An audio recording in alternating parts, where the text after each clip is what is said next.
Aparat Polda Metro Jaya menggelar rekonstruksi pesta seks sesama jenis yang terjadi di kawasan Kuningan, Jakarta Selatan. Sebelumnya sebanyak 56 pria digerebek dari pesta porno tersebut dan 9 orang di antara mereka menjadi tersangka.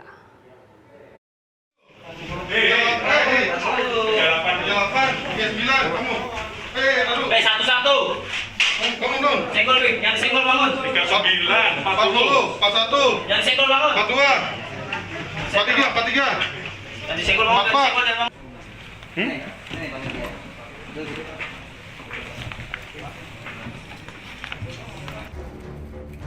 Polisi menangkap 50Tersangka yang berhasil kita amankan ada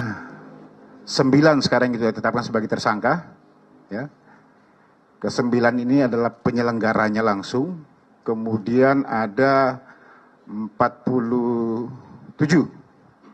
Ya, 47 lagi ini kita jadikan saksi.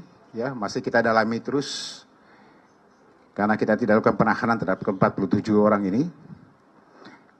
Tersangka yang kita berhasil amankan adalah 9 dengan perannya masing-masing. Mereka ini adalah penyelenggara. Ya, penyelenggara untuk adanya perbuatan cabul atau pornografi. Mereka melakukan kegiatan satu pesta seks sesama jenis. Ya. Mereka mengadakan kegiatan pesta seks sesama jenis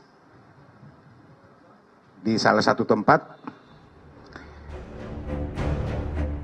Salah satu tersangka mengungkap kegiatan mereka dipelajari saat berada di Thailand.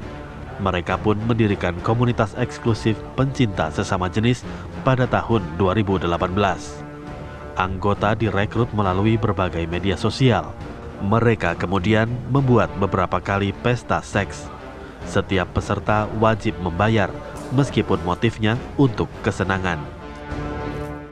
Jadi mereka berdiri sejak Februari 2018. Ini komunitasnya yang sekarang ini dipimpin oleh TRF ini. Ya, dia mengakui sejak Februari 2018 mereka membuat satu komunitas dalam satu media sosial. Ya, mereka sudah pengakuannya sekarang dengan saat ini mereka sudah melakukan 6 kali. Ya, 6 kali di tempat yang berbeda tapi dengan modus yang sama, dengan permainan yang sama. Makanya mereka mudah untuk mencari para pesertanya karena memang mereka dalam satu grup. Tinggal siapa yang mau. Ya, mohon maaf saya nggak bisa sebutkan untuk tempatnya ini, tetapi di satu tempat yang mereka menyewa sendiri dan mereka memang menarik bayaran. Biasanya hotel atau apa? Ya, rata-rata seperti itu, hotel, apartemen atau di tempat sendiri, di tempat rumah. Selain melakukan pemeriksaan keterangan, aparat juga menerapkan uji kesehatan, termasuk uji COVID-19.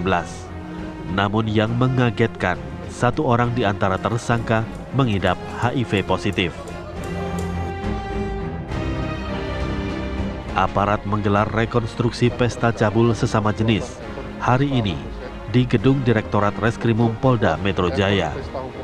Rekonstruksi diikuti 10-15 orang dengan memeragakan 26 adegan, mulai dari tahap perencanaan hingga pelaksanaan.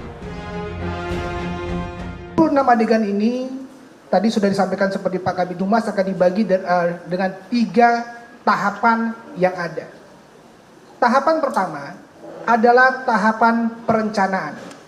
Tahapan perencanaan ini menjelaskan tersangka yang merupakan penyelenggara mulai dari menginisiasi kejadian pertemuan ini yang dituangkan, di-share, di-broadcasting di dalam grup untuk melakukan pertemuan yang terjadi di tanggal 28 Agustus kemarin. Dan ini terlaksana. Dari perencanaan ini untuk menginisiasi pertemuan dilanjutkan dengan 2 kali pertemuan perencanaan di salah satu coffee shop yang ada dengan 4 tersangka lainnya. Ini dilakukan pertemuan. Pertemuan yang pertama membicarakan terkait dengan kebutuhan apa saja yang dibutuhkan terkait dengan keuangan, anggaran, dan selanjutnya. Pertemuan yang kedua ini membahas struktur kepanitiaan yang ada, sekaligus menghitung berapa jumlah peserta yang ada. Sampai dengan perencanaan sudah dilakukan, sampai dengan membuat undangan digital. Nanti akan dijelaskan secara detail pada saat fakta yang kita lihat di dalam rekonstruksi ini. Setelah perencanaan ini selesai, tahap kedua akan dijelaskan timeline terkait dengan persiapan yang ada. Persiapan yang ada mulai dari panitia memasuki lokasi pada saat siang hari jam 12, mempersiapkan lokasi di awal, meletakkan barang-barang terkait dengan fakta-fakta melawan hukum yang ada, proses percabulan, kemudian alat-alat seksual lainnya diletakkan di situ, kemudian buku tamu segala macam, sampai dengan bagaimana cara penjemputan dan seterusnya. Semua tamu yang datang itu dibagi menjadi dari seksi penjemputan, kemudian naik ke lantai 6 registrasi ulang, mencocokkan apa undangan dengan sudah ditransfer atau belum, kemudian dikaitkan dengan siapa yang bertanggung jawab menyimpan barang-barang peserta, kemudian yang bertanggung jawab terhadap konsumsi dan segala macam. Terakhir adalah terkait dengan fakta pelaksanaannya. Pelaksanaannya adalah mulai, ini yang krusialnya, disinilah fakta-fakta melawan hukumnya, mulai dari jam 21.00 sampai dengan 03.00 sesuai dengan undangan yang sudah diedarkan. Tidak ada satu peserta pun yang boleh kembali sebelum pukul 3 pagi di tanggal 29 keesokan harinya. Polisi juga mengungkap para penyelenggara bahkan memakai modus acara bertema kemerdekaan untuk mengelabui petugas apartemen.